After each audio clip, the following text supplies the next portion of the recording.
Smith, and this is Physics 2212, Lab 1, Charge Tapes.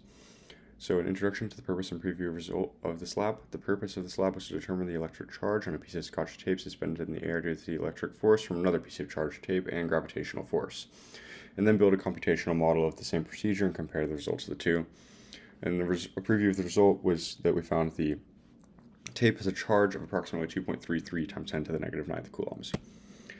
So some of the fundamental models and principles used in this lab include Coulomb's law, F equals kqq over r squared, Newton's second law, force equals change in momentum over change in time, or specifically for the gravitational case, force equals m times g, where m is the mass of the item at hand, and g equals 9.8 meters per second squared.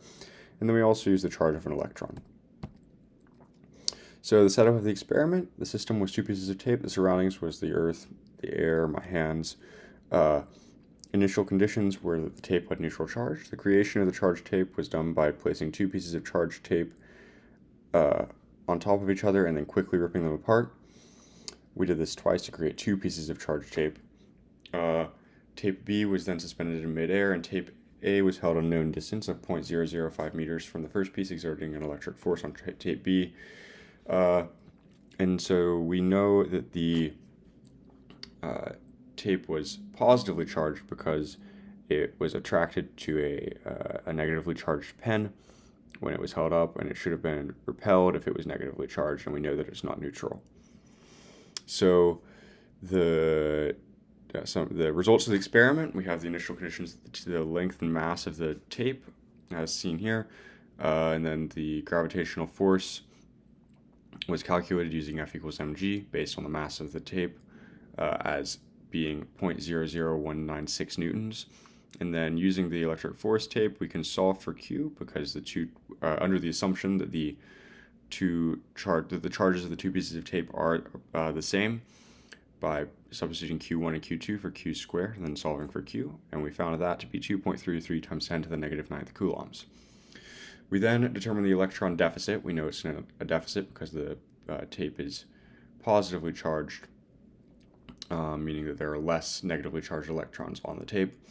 And we found this by dividing the total charge of a piece of tape by the charge of an electron. We found that there was a deficit of 1.45 times 10 to the 10th electrons. Then to find the ratio of electron deficit to surface atoms, we divided the area of the tape by the area taken up by an electron to find that there are approximately 2.10 to the 17th atoms on the surface of a piece of tape, which of course assumes that the tape is only one atom thick. Probably not true.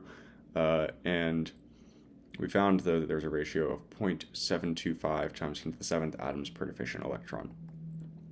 So in the simulation, you can see the initial conditions here of K, the charge of an electron, the width, length, and length of the tape, the distance between the two tapes, the mass of the tape, the area of an atom, and G, and then calculating here the electric and gravitational forces, putting the initial positions of the tapes in there, and then calculating the charge of each piece of tape, the number of electrons, and the the ratio of electron efficiency to the surface atoms.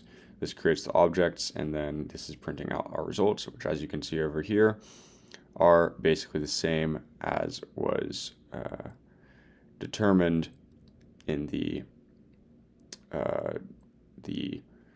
initial the actual lab, with the exception that this is 1 over the number of the ratio from before, just because it's calculated the other way around in this simulation.